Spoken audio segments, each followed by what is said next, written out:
हम्म, सभी को नमस्कार। भोगलाल लहरचंद इंस्टीट्यूट ऑफ इंडोलॉजी द्वारा आयोजित इस मासिक व्याख्यान माला के 38वें पुष्प के रूप में आज के व्याख्यान में आप सभी का हार्दिक स्वागत है। आज के इस विशिष्ट व्याख्यान का प्रारंभ हम मंगलाचरण से करेंगे। नमो अरिहंताणम, नमो सिद्धाणम, नमो आयर्याणम, नमो वज्झायाणम, नमो लोय सव्वसाहुणम। एषो पंचनमुक्कारो सव्वपावपणासनो मंगलाणं च सव्वेसिं पठमं हवै मंगलम्। धम्मो मंगलमुक्किट्ठम् अहिंसा संयमोतवो देवावितं नमं सन्तेजस धम्मे सयामणो। सभी को नमस्कार। भोगलाल लहरचंद इंस्टीट्यूट ऑफ इंडोलॉजी द्वारा आयोजित इस मासिक व्याख्यान माला के 38वें पुष्प में आज हमें अतिथि का परिचय करवाने के लिए मैं धुरा अब बीएल इंस्टीट्यूट ऑफ इंडोलॉजी के निदेशक प्रोफेसर विजय कुमार जैन सर को सौंपता हूं। नमस्कार सर। प्रोफेसर चंद्रशेखर जी बचर। जी क्षमा कीजिएगा। मैं प्रोफेसर चंद्रशेखर जी को आमंत्रित करता हूँ कि वे आगे कार्यक्रम की धुरा संभाले। जय जिनेन्द्र। परम हर्ष का विषय है भोगीलाल लहरचंद इंस्टीट्यूट ऑफ इंडोलॉजी के द्वारा प्रतिमास आयोजित किए जाने वाले इस व्याख्यान श्रृंखला के अंतर्गत आज 38वें ऑनलाइन व्याख्यान माला का आयोजन किया जा रहा है। इसमें बहुत ही इस आयोजन में प्रतिमाह किए जाने वाले इस आयोजन में विद्वान विदुषी लोगों का आगमन अपने व्याख्यान के जरिए होता है, परिचय भी प्राप्त होता है और उनके ज्ञान से और सभी श्रोता परिचित होते हैं। इस कड़ी में आज डॉक्टर समता जैन मरोरा जी का आज एक बहुत ही विशिष्ट व्याख्यान है, जैन परमाणु सिद्धांत और आधुनिक विज्ञान में। इस जूम माध्यम से आयोजित व्याख्यान माला में उपस्थित सभी विद्वज्जनों का और श्रोताओं का, सुधी श्रोताओं का मैं हार्दिक स्वागत और अभिनंदन करता हूं। मैं ज्यादा समय न लेते हुए मुख्य वक्त्री डॉक्टर ब्रह्मचारिणी समता जैन मरोरा जी का एक संक्षिप्त परिचय मैं यहाँ पर देना चाहूंगा, क्योंकि श्रोता लोग परिचित होंगे, लेकिन जो नए जुड़े हैं तो उनके लिए मैं एक थोड़ा सा परिचय उनका देना चाहूंगा। जैन दर्शन एवं संस्कृति की प्रखर विदुषी, शोधकत्री एवं प्रेरणा स्रोत शिक्षिका के रूप में विश्रुत डॉक्टर ब्रह्मचारिणी समता जैन मरोरा जी का जन्म 23 अगस्त 1980 के पंडित श्री सुरेश जैन मरोरा, श्रीमती सुशला जैन के घर पर हुआ। इनके गुरु परम पूज्य आचार्य विद्यासागर महाराज से आजीवन ब्रह्मचर्य व्रत एवं 7 प्रतिभाएं आपने ग्रहण की हैं। धार्मिक शिक्षा में सभी प्रमुख जैन ग्रंथों का आपने गहनता पूर्वक अध्ययन किया है।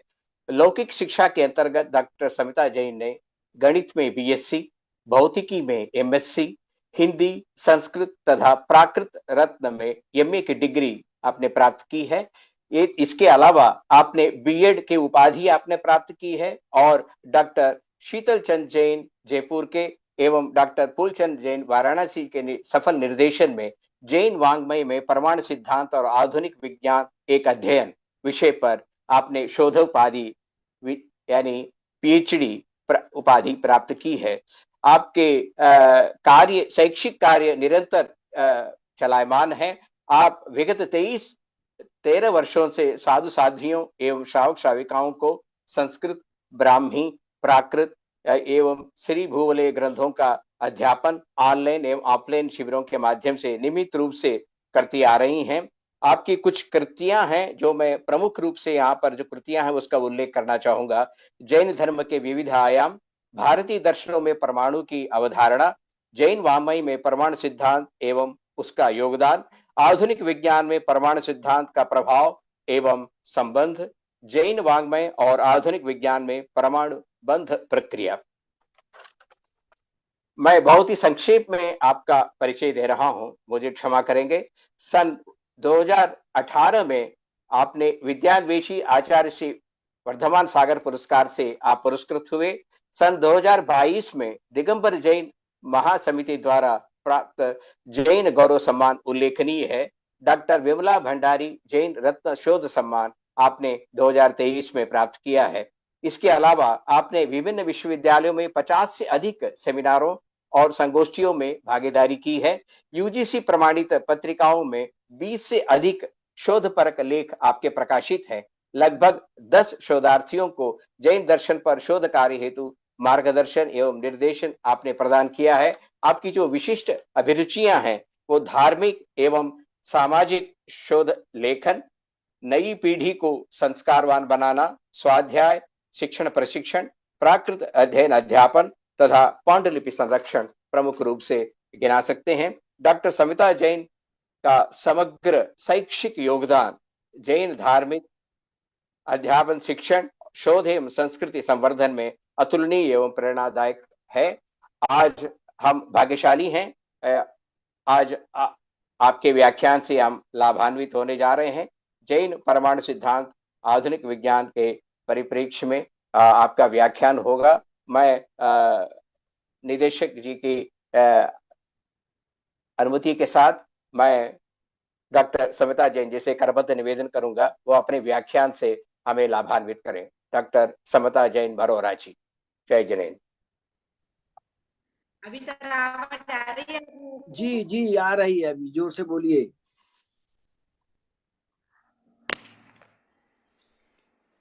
जैसा कि आप सभी लोगों को विदित है कि हमारे इस भोगीलाल लहरचंद इंस्टीट्यूट के माध्यम से ये हर मासिक व्याख्यानमाला सुचारू रूप से अनेक माहों से चल रही है और उसके अंतर्गत ही इस मार्च माह की अंतिम दिवस के रूप में आज महावीर जयंती का दिवस है और उस दिन इस व्याख्यानमाला का आयोजन किया गया जिसका विषय है मेरा जैन परमाणु सिद्धांत और आधुनिक विज्ञान। वर्तमान में हम यदि नई पीढ़ी को कुछ समझाते हैं परमाणु के बारे में तो सामान्यतः वह यही सोचते हैं कि ये वैज्ञानिक सिद्धांत है, लेकिन हमारे जैनाचार्यों ने भी उस वैज्ञानिक सिद्धांत के बारे में बहुत पूर्व चीज कहा है। उसी विषय पर आज मैं आप सब लोगों का ध्यान आकर्षित करना चाहूँगी। जब हमारे यहाँ लिखने की परंपरा नहीं थी उस समय भी आगम और हमारे वाङ्मय को स्मृति के आधार पर गुरु परंपरा से कंठस्थ करके सुरक्षित रखा जाता था और इसीलिए इस आगम ज्ञान को हम संभवतः शुद्ध ज्ञान कहते हैं। और उसके पश्चात स्मृति दौर्बल्य और गुरु परंपरा का विच्छेद होने से या दुष्काल का प्रभाव आदि होने से धीरे धीरे आगम का ज्ञान लुप्त होता गया और उसके पश्चात सर्वसम्मति से शास्त्रों को लिपिबद्ध किया गया। तो जब जैन वाङ्मय को लिपिबद्ध करने का यह ऐतिहासिक कार्य किया गया, वह कार्य वस्तुतः जो तत्व पिपासु लोग हैं उनके लिए अवर्णनीय और उपकार रूप सिद्ध हुआ है। हमारे आगम में परमाणु की क्या परिभाषा कही, परमाणु के कितने भेद हैं, परमाणु की बंध प्रक्रिया कैसे होती है और वहीं श्वेतांबर आगम दिगंबर आगम दोनों आगम में तुलनात्मक अध्ययन के आधार पर मैं अपने वक्तव्य को कहूँगी और साथ में आधुनिक विज्ञान इस बारे में कैसी विचारधारा रखता है आज मैं इसके बारे में संक्षेप में आप लोगों से चर्चा करूँगी। हमारे आचार्य कुंदकुंद स्वामी नियम सार ग्रंथ में लिखते हैं परमाणु के बारे में, उसकी प्राचीनता के बारे में कि अत्तादि अत्तमध्यम अत्तम तम नेव इंद्रिय गेजम जम दब्बम अविभागी तम परमाणु बियाणाई, अर्थात जिसका आदि भी वही है, अंत भी वही है और मध्य भी वही है, जो इंद्रियों के द्वारा अग्राह्य है वे अविभागी परमाणु कहलाता है, उसे ही हमें परमाणु जानना चाहिए। ऐसे ही विचार कुछ आचार्य यति विषम महाराज तुलय पंडिती में भी यही विचार रखते हैं और उन्होंने कहा कि जो अत्यंत तीक्ष्ण शस्त्र से छेदा नहीं जा सकता, भेदा नहीं जा सकता, अग्नि और जल आदि के द्वारा नाश को प्राप्त नहीं होता, वह परमाणु है। वहीं आचार्य नेमिचंद सिद्धांत चक्रवर्ती गौमटसार जीव कांड की 602-604 नंबर की गाथा में कहते हैं कि जो पुद्गल द्रव्य है उसे जिनेंद्र भगवान 6 प्रकार का बताते हैं, पृथ्वी, जल, छाया, नेत्र। इनको छोड़ करके जो 4 इंद्रियों का विषय है वह कर्म और अंतिम भेद उन्होंने पुद्गल का कहा परमाणु, जो परमाणु अविभाज्य है, अविभाज्य है। और उसी को आगे चल के कहते हैं नेमिचंद सिद्धांत चक्रवर्ती गौमटसार में ही कि जो सर्वांश से पूर्ण है, जो सर्वांश में पूर्ण है उसे स्कंद कहते हैं, उसके आधे को देश कहते हैं और उसके आधे के आधे को प्रदेश कहते हैं, अर्थात जो अविभागी है उसे हम परमाणु कहते हैं।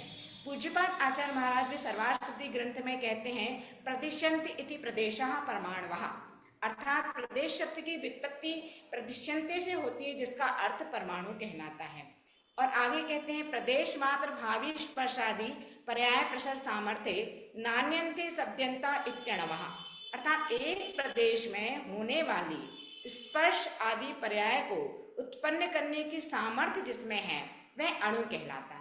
हमारे जैन आगम में अणु और परमाणु दोनों पर्यायवाची शब्द हैं, दोनों ही आचार्यों ने उल्लेखित किए हैं।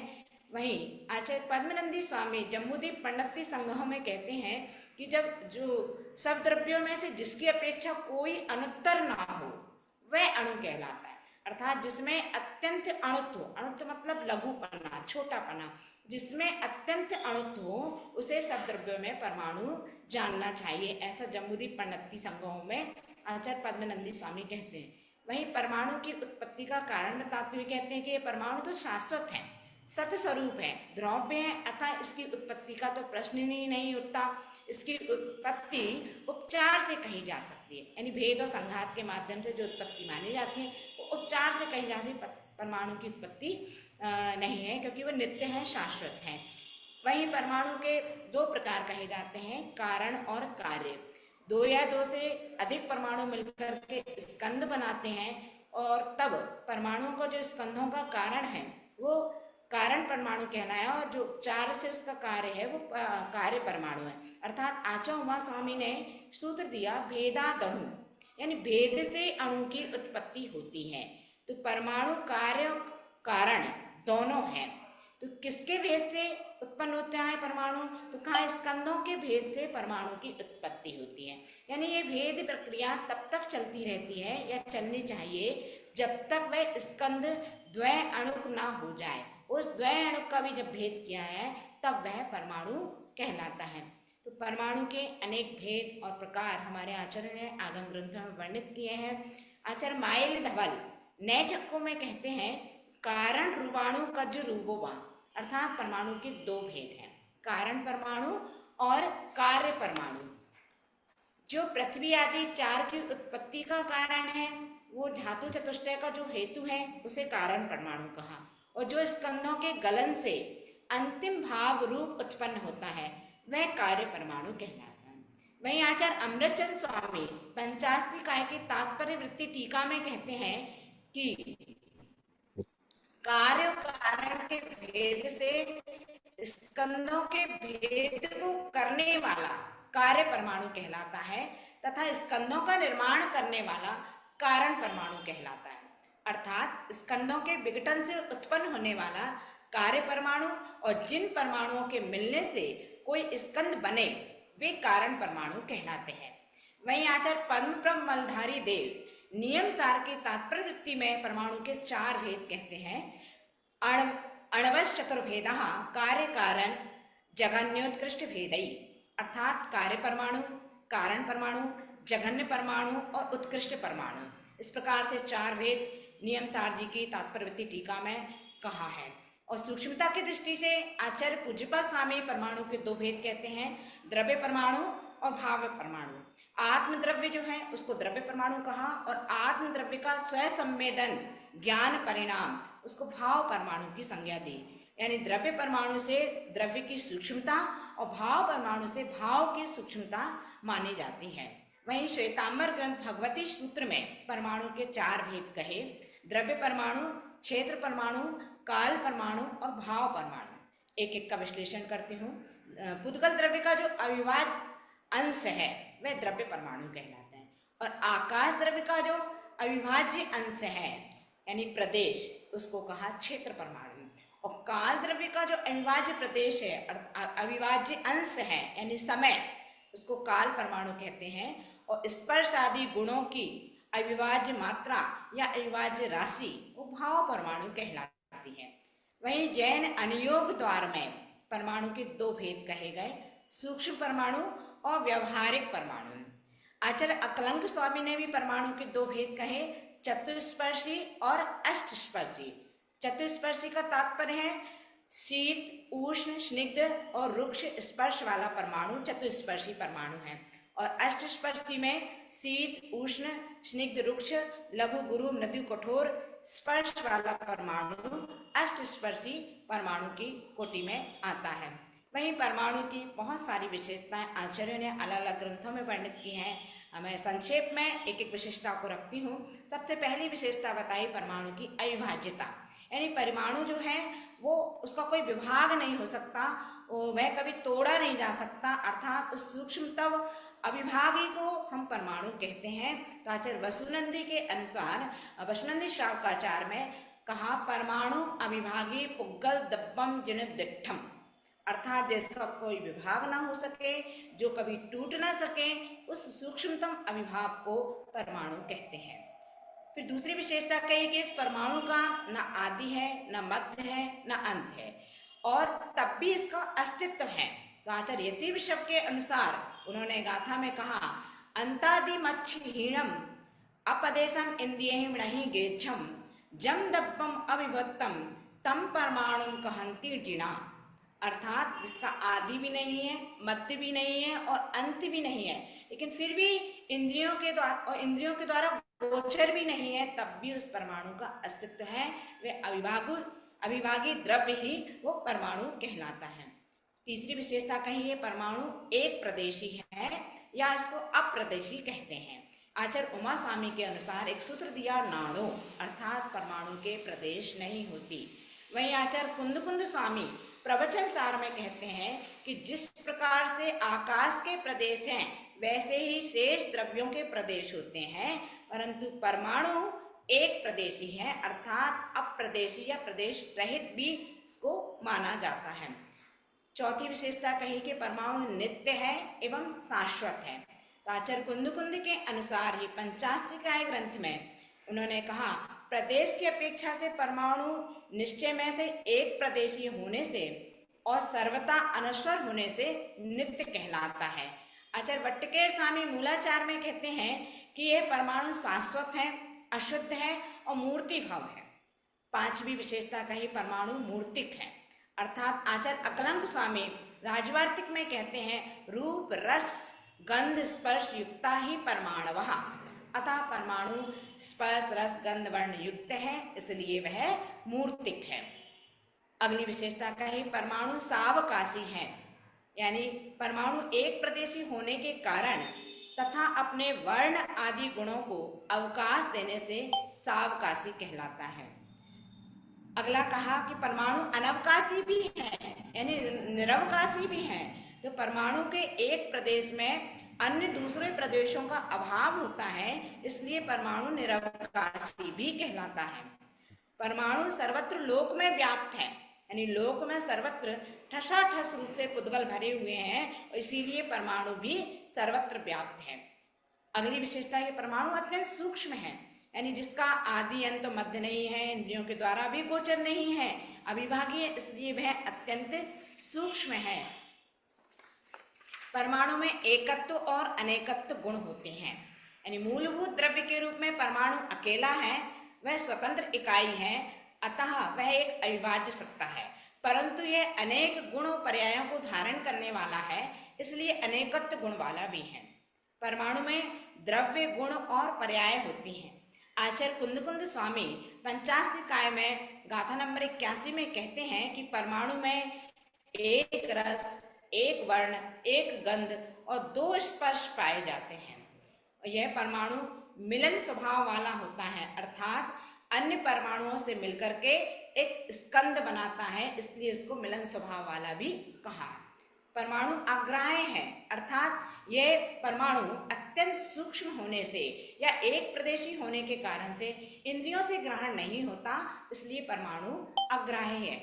परमाणु अविनाशी है, ना तो परमाणु का जन्म होता है, ना ही परमाणु का विनाश होता है, इसलिए विश्व में जितने परमाणु हैं, लोक में जितने परमाणु हैं, उतने सदा बने रहते हैं, अर्थात परमाणु अविनाशी है। फिर कहा परमाणु अशब्द है, यानी आचार्य कुंद के अनुसार शब्द कारण शब्दम, यानी परमाणु स्वयं शब्द रूप नहीं है, लेकिन फिर भी शब्द का कारण है। परमाणु पुद्गल द्रव्य है। आचार्य यतिवृषभ कहते हैं कि स्कंधों के समान परमाणु कूरते भी हैं और गलते भी हैं, इसलिए पुद्गल है, ऐसा दृष्टिवाद अंग में निर्दिष्ट किया गया है। परमाणु अप्रतिघाती है, यानी परमाणु मोटी से मोटी लोहे की दीवार को या बड़े से बड़े पर्वत को भी बिना रुकावट अथवा बाधा के पार कर सकता है, क्योंकि उसका वेग, तीव्र वेग 14 राजू तक गमन कर सकता है, इसलिए परमाणु अप्रतिघाती कहलाता है। फिर कहा परमाणु में अवगाहन शक्ति भी है।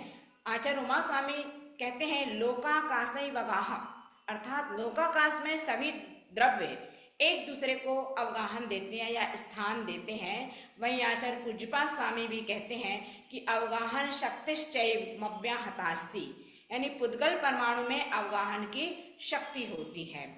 फिर कहा परमाणु अतीन्द्रिय है, यानी इंद्रिय गोचर नहीं है, अमूर्त नहीं है, वह रूपी है। मूर्त होते हुए भी वह दृष्टिगोचर नहीं होता, इसका कारण उसकी सूक्ष्मता है, इसीलिए इसे केवली और सर्वज्ञ देव ही जान सकते हैं, इंद्रिय प्रत्यक्ष वाला नहीं जान सकता, अतः अतीन्द्रिय है।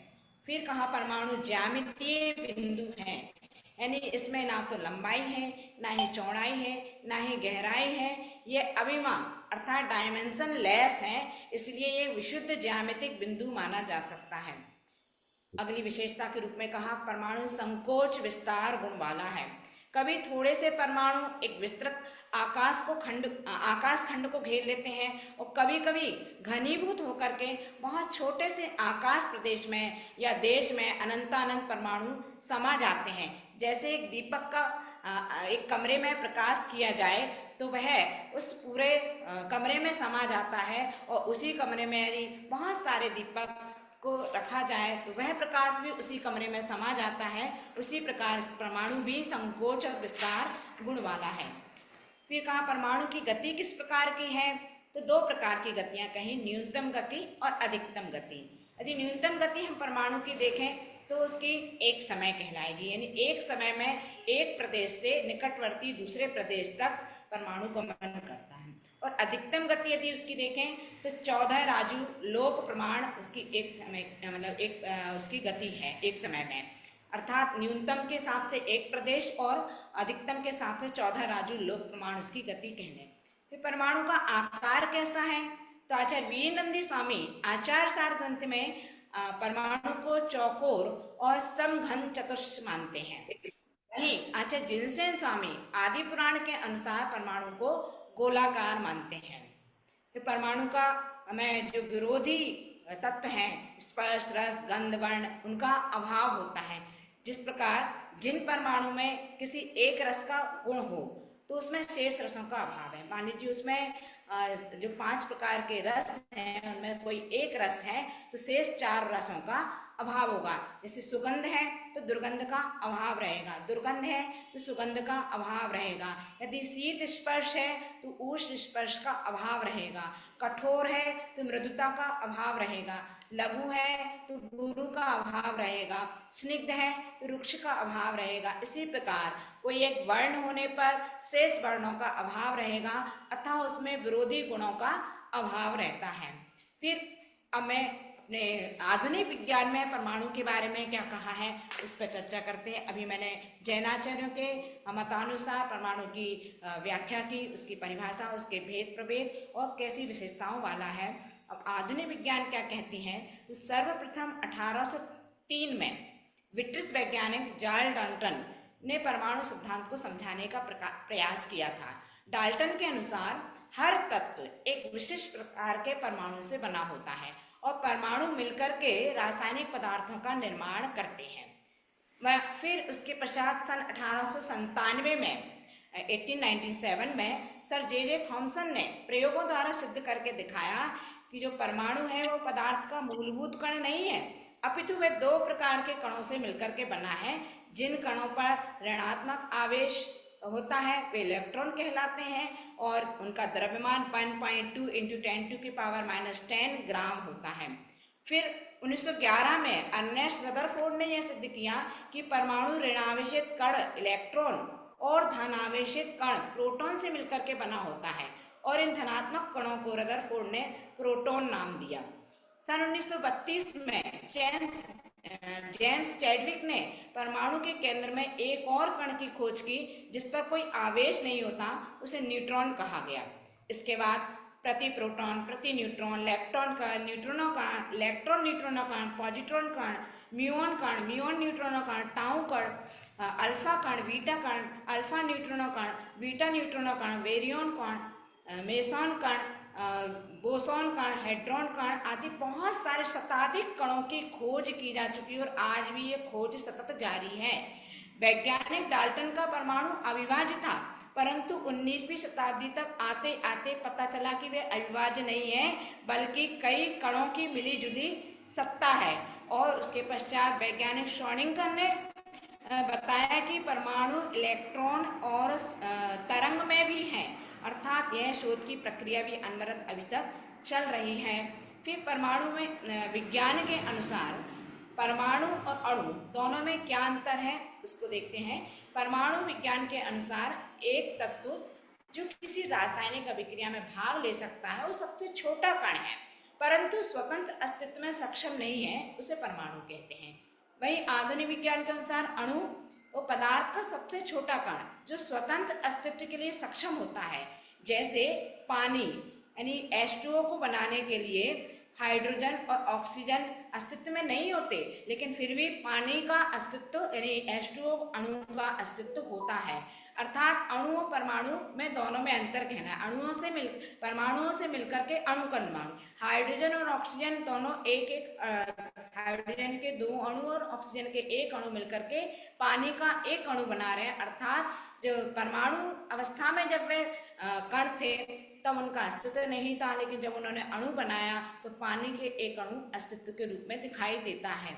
अर्थात आधुनिक विज्ञान के अनुसार अणु और परमाणु दोनों अलग अलग हैं, लेकिन हमारे जैनाचार अणु और परमाणु को पर्यायवाची मानते हैं और जिसे आधुनिक वैज्ञानिक अणु कह रहे हैं वह स्कंद ही है।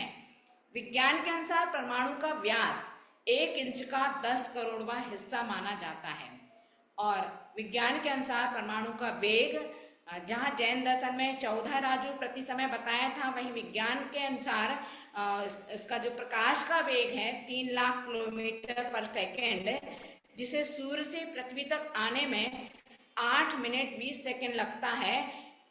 इसी को उन्होंने परमाणु का वेग अधिकतम वेग मान लिया था। जैन दर्शन के अनुसार ये परमाणु और अधिक वेगवान है। जो साइंस आज सिद्ध कर रही है उसके अनुसार हमारे जैनाचार्य ने और सूक्ष्मता से उसका बताया कि परमाणु और अधिक ज्यादा गतिशील है। जैन दर्शन में जहाँ परमाणु में 5 वर्ण कहे हैं, कृष्ण, नील, पीत, रक्त, श्वेत वर्ण, जबकि विज्ञान के अनुसार वर्ण के स्थान पर वर्ण क्रम यानी स्पेक्ट्रम कहा जाता है, जिसमें 7 वर्ण होते हैं। आधुनिक विज्ञान में परमाणु में electron, proton, neutron, positron, neutron, meson, quark जैसे सूक्ष्म कणों से मिलकर बना मानते हैं। वहीं जैन दर्शन इन सभी को स्कंद मानता है। आधुनिक विज्ञान में परस्पर संयोग का कारण धन और ऋण आवेश माना जाता है, जबकि जैन दर्शन ने स्निग्ध और रुक्ष गुणों से उनकी तुलना की है। जैन दर्शन ने शब्द को पुद्गल की पर्याय कहा है, जबकि आधुनिक विज्ञान परमाणु को परिणाम न कहकर एक विशेष प्रकार की शक्ति कहते हैं। जैन दर्शन में ध्वनि परमाणु के कंपन से उत्पन्न होती है और आधुनिक विज्ञान भी यही मानता है कि ध्वनि का उत्पन्न होना परमाणु के कंपन के माध्यम से ध्वनि उत्पन्न होती है।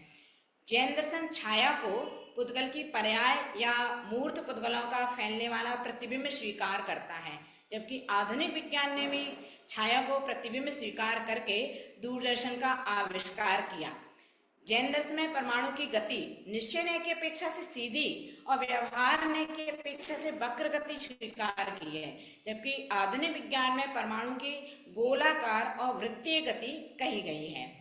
जैन दर्शन में परमाणु का आकार गोल एवं चौकोर कहा गया है, जबकि आधुनिक विज्ञान परमाणु को गोल मानता है।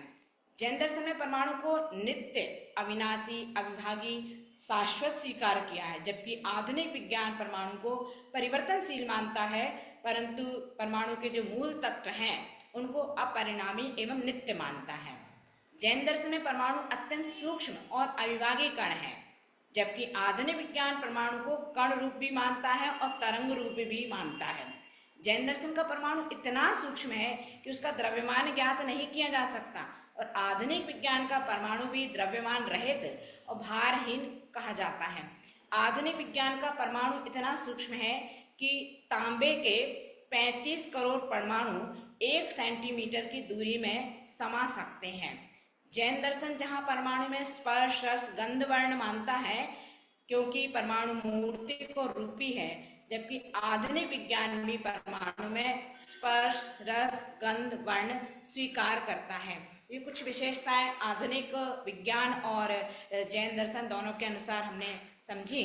अब आगे चलते हैं परमाणु की बंध प्रक्रिया पर कि जैन दर्शन और आधुनिक विज्ञान में कहाँ भेद आता है। परमाणु की बंध प्रक्रिया के बारे में आचार्य उमा स्वामी तत्वार्थ सूत्र में 5वें अध्याय में सूत्र देते हैं, स्निग्ध वृक्षत्वाद बंधा, यानी पुद्गल में पाए जाने वाले स्निग्ध और वृक्ष गुणों के कारण से परमाणुओं में आपस में बंध होता है। फिर अगला सूत्र कहा, न जघन्य गुणानाम तु, यानी जघन्य गुण वाले स्निग्ध और वृक्ष परमाणुओं का बंध नहीं होता। जघन्य का अर्थ वहां न्यूनतम और अविभागी प्रतिच्छेद से है। फिर अगला सूत्र कहा, गुण साम्य सदृशानाम, यानी जिन परमाणुओं का स्कंधों में स्निग्ध वृक्ष गुण समान मात्रा में, उनका भी परस्पर में बंध नहीं होता। आगे कहते हैं, जिन परमाणु में स्निग्ध और वृक्ष गुणों की संख्या में 2 का अंतर होता है तभी बंध होता है। दैधिकादि गुणा नाम तु, जैसे 8 स्निग्ध गुण वाला कोई स्कंद है तो उसका बंध 6 वाले के साथ में या 10 स्निग्ध गुण वाले के साथ में ही होगा, यानी 2 गुण अधिक होना चाहिए तभी उसका बंध होगा।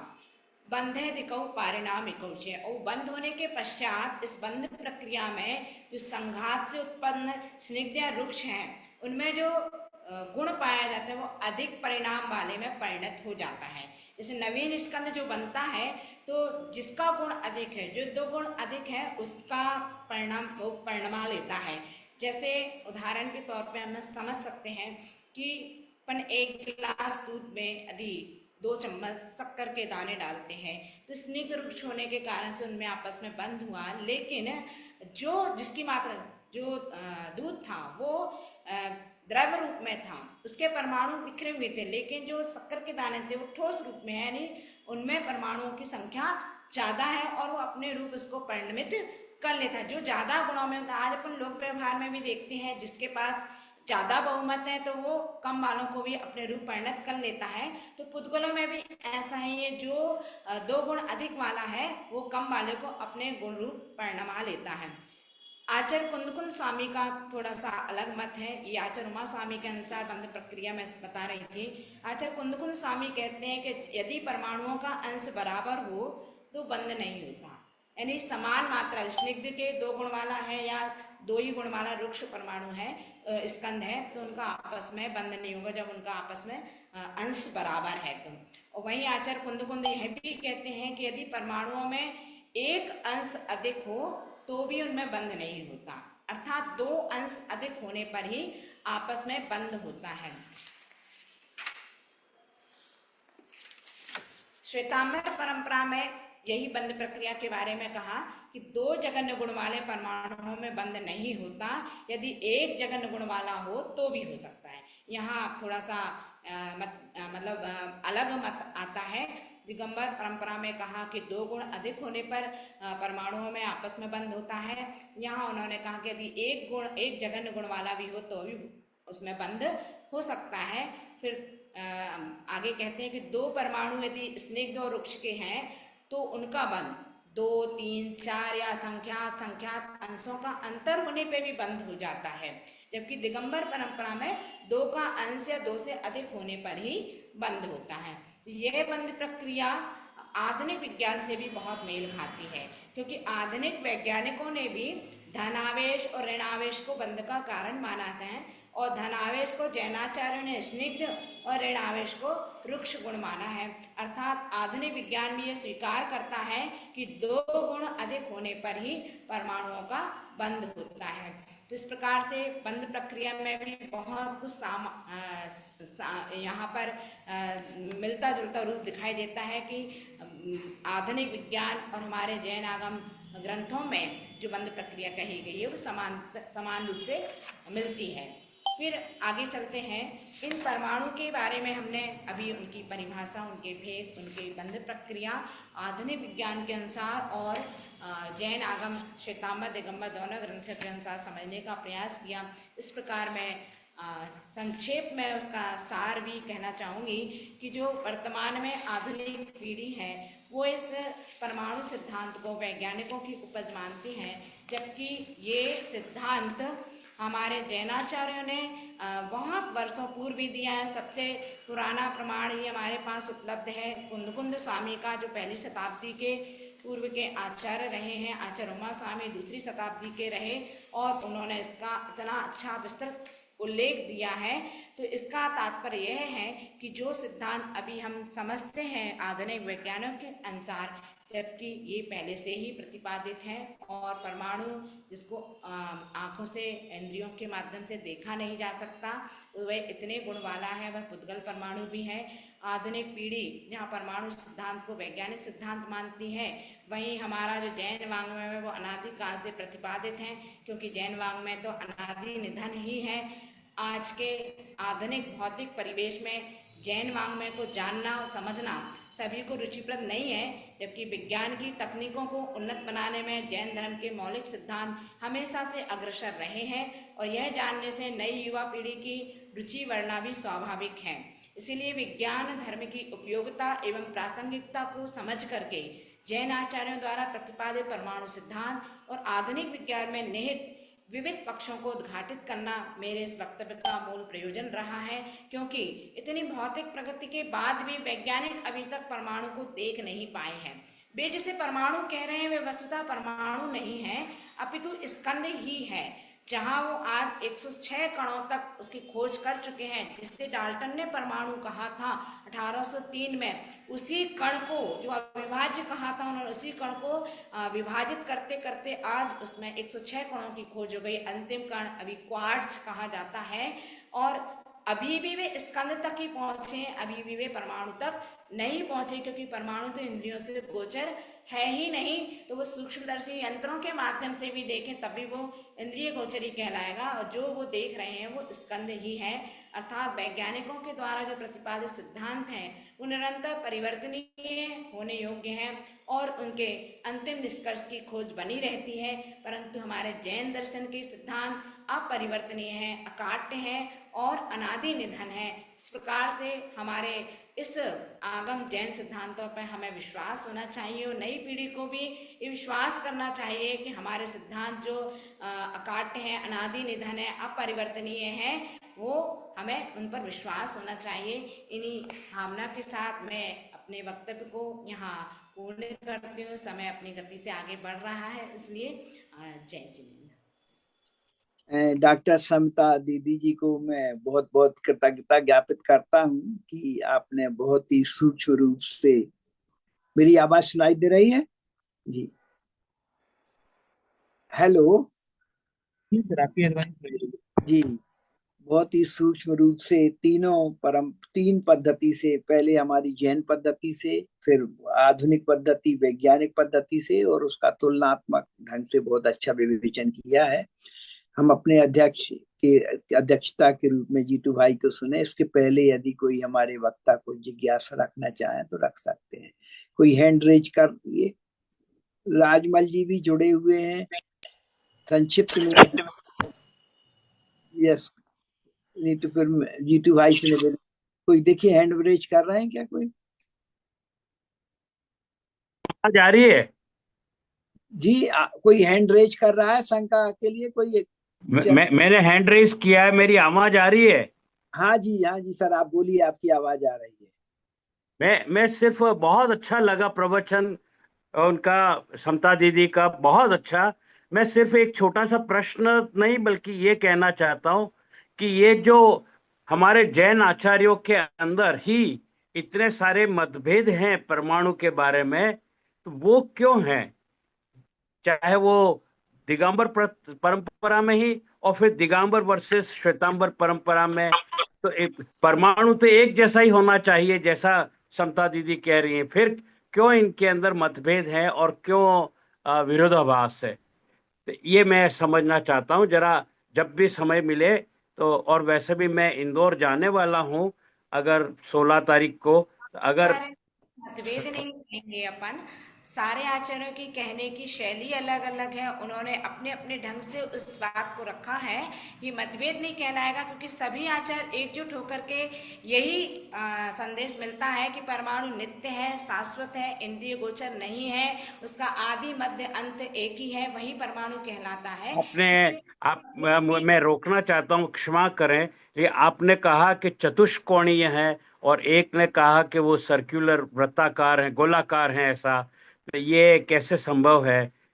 ये थोड़ा सा मैं आप समय कम है, लेकिन आप अगर कभी फिर से डिस्कस करके या लिखित में भी दें। दूसरा ये प्रश्न था मेरा कि क्या हम जो है आपके चरणों में नमोस्तु, मैं वंदामी कहना चाहिए, नमोस्तु आप तो दीदी हैं वैसे, लेकिन मैं बहुत प्रणाम करता हूं आपको।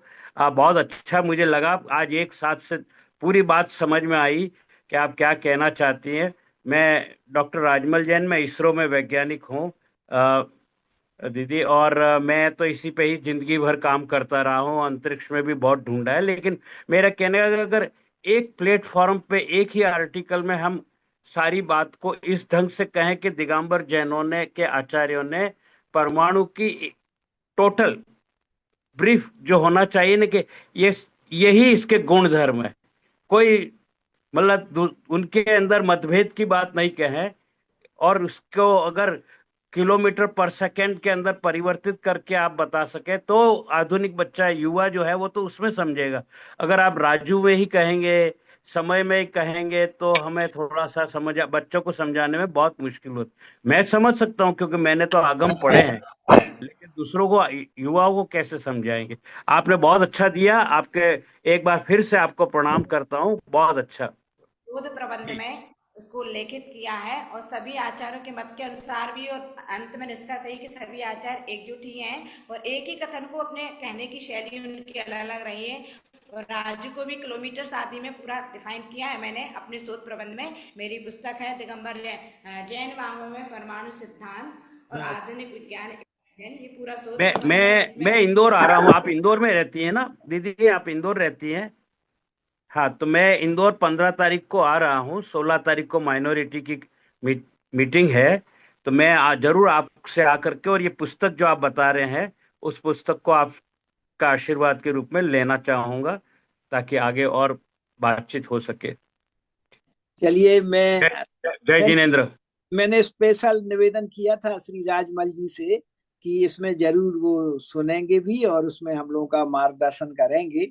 और दीदी को मैं सब तरफ की ओर से बधाई भी देना चाहता हूँ, कितनी बढ़िया पुस्तक उन्होंने प्रकाशित करवाई है। अब हमारे जीतू भाई जो हमारे आज सत्र की अध्यक्षता कर रहे हैं, वो प्रकाश डालने के लिए मैं उनको निवेदन करता हूँ। आदरणीय JV शाह जी।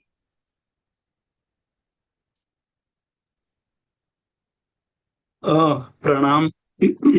आपने बहुत ही सारगर्भित प्रवचन दिया, और इसके लिए मैं आपको धन्यवाद भी देता हूँ कि ये समता दीदी ने जो आज व्याख्यान दिया, एक अति गंभीर और सूक्ष्म विषय पर यह व्याख्यान था। जैनाचार्यों ने इस विषय में सदियों से खूब सूक्ष्म चिंतन किया हुआ है, और भगवती सूत्र जैसे ग्रंथों में और अन्य कई ग्रंथों की यहाँ समता दीदी ने जो बात की है, तिलोय परिणति, कुंदाचार्य के ग्रंथ, नेमिचंद्र सिद्धांताचार्य के ग्रंथ और अन्य ग्रंथों में, माइल्स धवल का जो ग्रंथ है उसमें जो हमें उल्लेख प्राप्त होते हैं, उसका आज यहाँ सामूहिक रूप से उल्लेख करते हुए जैनाचार्यों के द्वारा जो अणु की, परमाणु की व्याख्या की गई है, उसका स्वरूप हमें यहाँ बहुत संक्षेप में लेकिन खूब अच्छी तरह से बताया। उसके लिए मैं धन्यवाद देता हूँ। यह फिर भी हमारी बहुत सारी जिज्ञासाएं अभी बाकी रहती है, और प्रवचन सुनने के बाद बहुत सारी नई जिज्ञासा उत्पन्न भी हुई है। इस दृष्टि से भी यह प्रवचन बहुत महत्वपूर्ण है कि जब कोई प्रवचन हमारे मन में अनेक प्रकार की जिज्ञासाओं को उत्पन्न करने वाला हो, या जिस प्रवचन को सुन करके हमारे मन में अन्य विचारों का भी आदान प्रदान हो, तो वो प्रवचन को सार्थक माना जाता है। आज जो परमाणु के विषय में बात हुई, उस विषय में मैं वैज्ञानिक नहीं हूँ, परंतु प्रोफेसर राजमल जी जैन बहुत बड़े वैज्ञानिक है। जीवन भर इस विषय में उन्होंने काम किया है और आज भी वो काम कर रहे हैं। देश विदेश में उनकी प्रतिष्ठा भी है। उन्होंने जो बातें कही उसका फिर से हम लोगों को एक प्रवचन रख करके उस पर चिंतन करना पड़ेगा। केवल मतलब एक प्रवचन से इस परमाणु की जो व्याख्या है या परमाणु का जो सिद्धांत है, उस सिद्धांत को हम पूर्ण रूप से जान नहीं सकते, समझ नहीं सकते हैं। तो मैं राजमल जी को भी धन्यवाद देता हूं कि जो दो प्रश्न उठे उस प्रश्न का समाधान उन्होंने करने का प्रयत्न किया है। साथ ही हमारे पास जो परमाणु के विषय में हमें उल्लेख प्राप्त होता है, क्योंकि जैन धर्म के दो तत्व, महत्वपूर्ण तत्व, एक जीव और दूसरा हमारे पास आगमों में और आगमेतर साहित्य में बहुत सारी बातें कही गई है। उसी तरह अजीव के स्वरूप को समझने के लिए भी बहुत सारी बातें कही गई है। तत्वार्थ सूत्रकार ने एक ही सूत्र में अणु की व्याख्या करते हुए कहा कि भेदाद अणु, भेद करते करते करते जो अंत में बचता है वो अणु है। इस विषय पर हमें बहुत गंभीरता से चिंतन करने की आवश्यकता है। और जो परमाणु के गुण स्पर्शवंत उत्कला, तो ये कौन से वर्ण हैं, कितने हैं, उसका संयोग होता है तो कैसे होता है। ये एक महत्वपूर्ण प्रश्न इसलिए है कि यदि हम उसका संयोग मानते हैं तो वो एक प्रदेशी या एक प्रदेश में अनंत परमाणुओं की संभावना वाली जो बात है, वो हमें परमाणु से स्कंद, देश, प्रदेश आदि जो बनता है, तो उसके लिए भी अलग से चिंतन किया जाना चाहिए, तभी हम उस परमाणु के स्वरूप को सही रूप से जान सकेंगे। कुछ साल पहले जब हिग्स बोसोन का प्रयोग किया गया और जब परमाणु को तोड़ने की बात हुई तो बहुत हलचल मची थी उस वक्त वैज्ञानिकों में कि परमाणुओं को कैसे तोड़ा जा सकता है। हालांकि उसके जो परिणाम है, उस परिणाम पर आज भी अनेक प्रश्न उठे हुए हैं। पर जब हम परमाणु की बात करते हैं और उपनिषदों की बात करते हैं तो वहाँ कहा है कि जहाँ अंडे जो अंडे वो पिंडे, मतलब एक परमाणु में जो है वो पूरी सृष्टि में है। परमाणु एक महत्वपूर्ण सिद्धांत है, उसको जितने अच्छी तरह हम समझेंगे, अजीव तत्व को समझना हमारे लिए आसान हो जाएगा।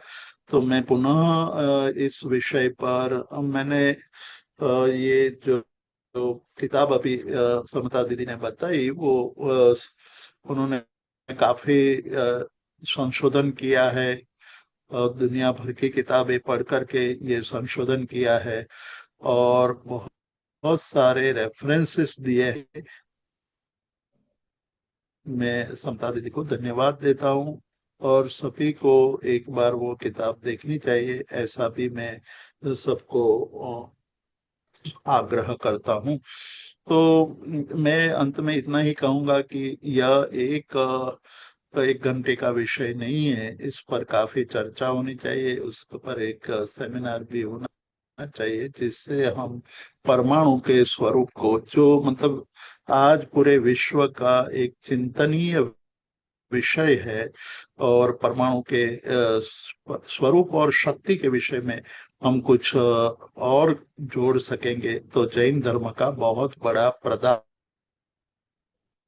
माना जाएगा विश्व के। अपनी बात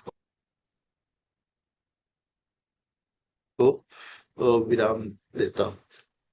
मैं आदरणीय जीतू भाई जी के प्रति भी सबके ओर से कृतज्ञता ज्ञापित करता हूं कि उन्होंने इस विषय को एक अच्छे मोड़ पर पहुंचाया है चर्चा के साथ में।